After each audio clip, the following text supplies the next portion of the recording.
Boa tarde, turminha do oitavo ano. Olha que nós de volta com período regencial, parte 2, tá? Nós vamos ver agora, basicamente, as revoltas que aconteceram neste período e o porquê delas. As rebeliões, elas eram uma disputa política que mostrava a fragilidade das instituições, tá? A maioria dos movimentos iniciados por populares e pelos líderes da classe média urbana. Por que o povo reclama? O povo reclama porque exige melhores condições de vida e a classe privilegiada só vai se envolver nisso quando quer tirar algum tipo de vantagem, quer dizer, maior autonomia para as províncias, tá? Então nós vamos estudar agora rapidamente todas as rebeliões. A primeira vai ser a dos papamés. Ela vai ser liderada basicamente por camadas populares, ex-escravos e etc. e tal. Vai contar com o apoio de alguns membros da elite que estão a fim de levar vantagem e militares. O que eles estão reivindicando?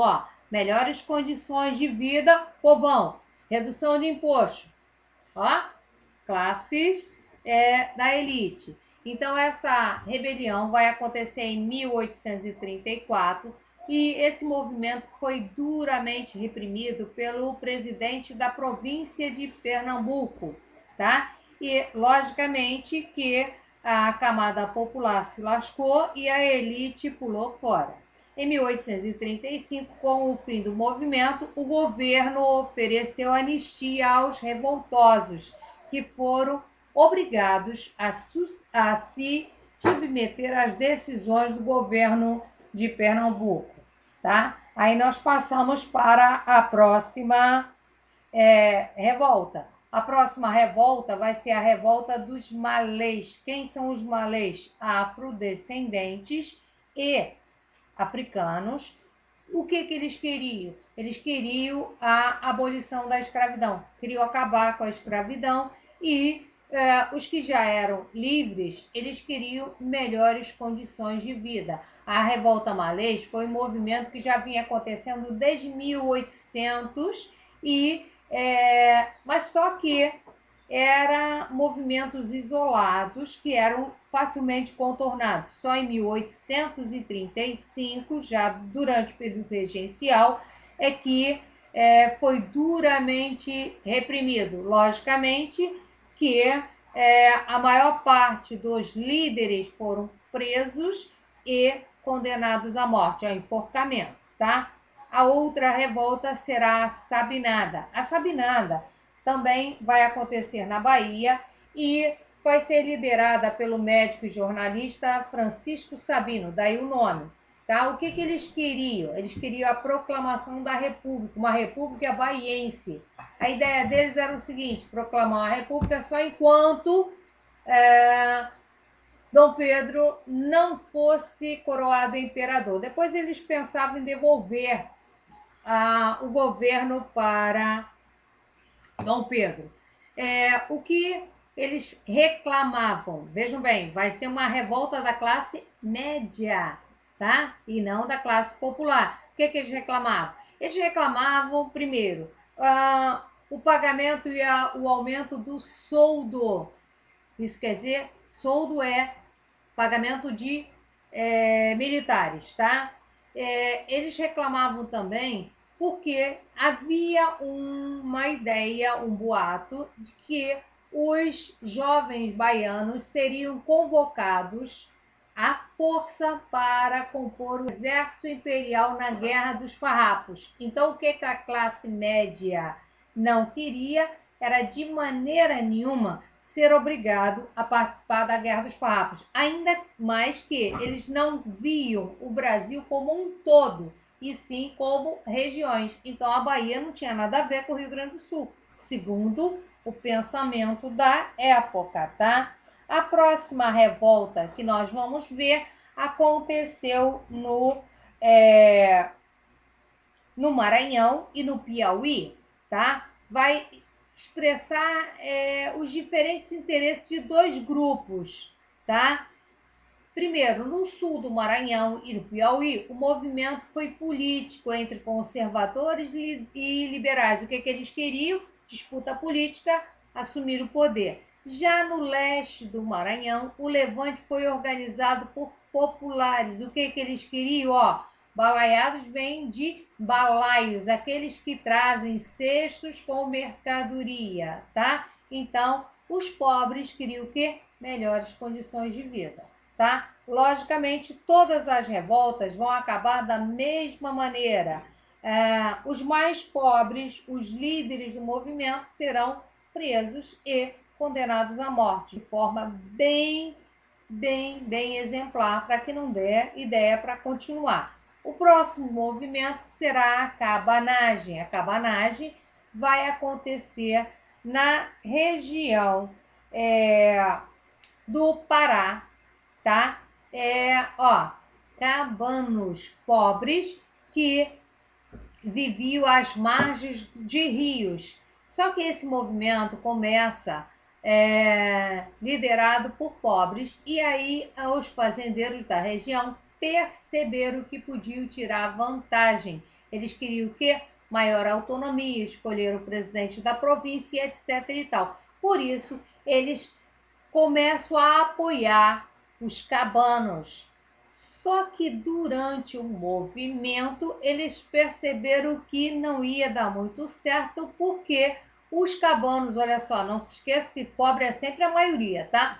Os cabanos, eles queriam o quê? Melhores condições de vida, e estavam tão revoltados que queriam passar a régua, ou melhor, liquidar com os exploradores, quem eram os fazendeiros. Por isso, rapidinho, os fazendeiros pularam fora do movimento e os cabanos se lascaram. Isto quer dizer, foram presos e condenados.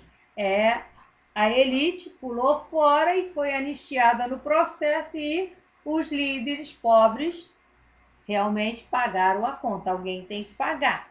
O próximo movimento que nós vamos ver vai ser a Revolução Farroupilha, ou Guerra dos Farrapos. A Revolução Farroupilha explodiu no Rio Grande do Sul.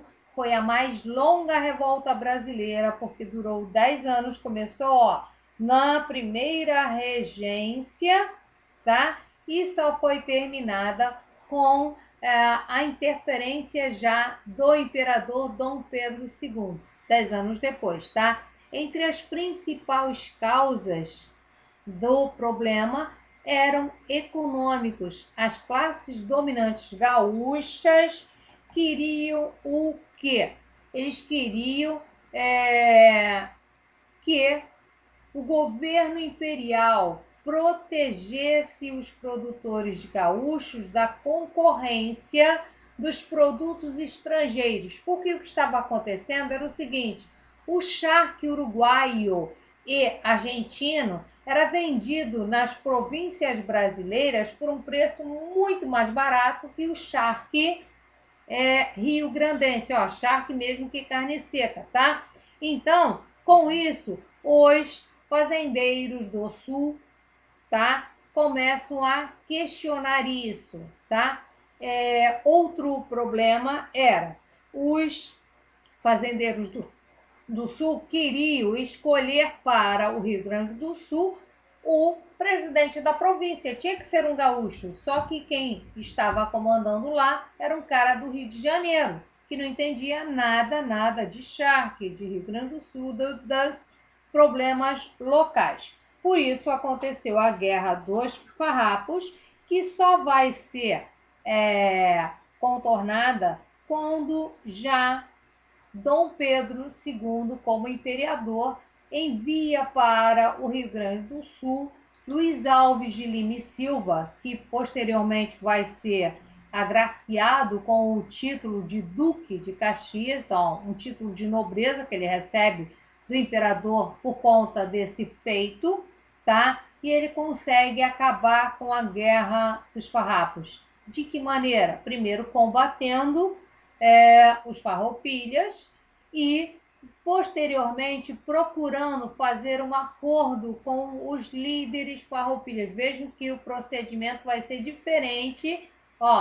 É o movimento da elite sendo tratado de um movimento diferente de movimentos populares, tá? Então, os acordos com os farroupilhas vai estabelecer o seguinte: a garantia de vantagens básicas exigidas pelos fazendeiros. O que eles queriam? Um presidente para o Rio Grande do Sul que fosse gaúcho, foi dado a eles. Eles queriam a devolução das propriedades, que realmente foi devolvida aos seus antigos proprietários, e também que não fossem punidos. Então eles receberam a anistia do Império, tá? E os soldados e oficiais que lutaram na Guerra dos Farrapos foram incorporados ao Exército Imperial exatamente nas mesmas patentes, tá? E para os escravos que lutaram na Guerra dos Farrapos, os farroupilhas exigiram que o governo imperial desse a eles a alforria, isto quer dizer a liberdade. Então, isso foi conseguido, tá? E aí, por isso acabou a Guerra dos Farrapos, tá, moçada? Então, façam os exercícios da página 427, 428, 429, 430 e 431. Estudem, não se esqueçam, nós teremos uma prova mensal. E nesta prova será cobrado o capítulo 1, que acabamos de ver agora, e o capítulo 2, que daremos na próxima videoaula. Portanto, estudem. Beijos, até a próxima.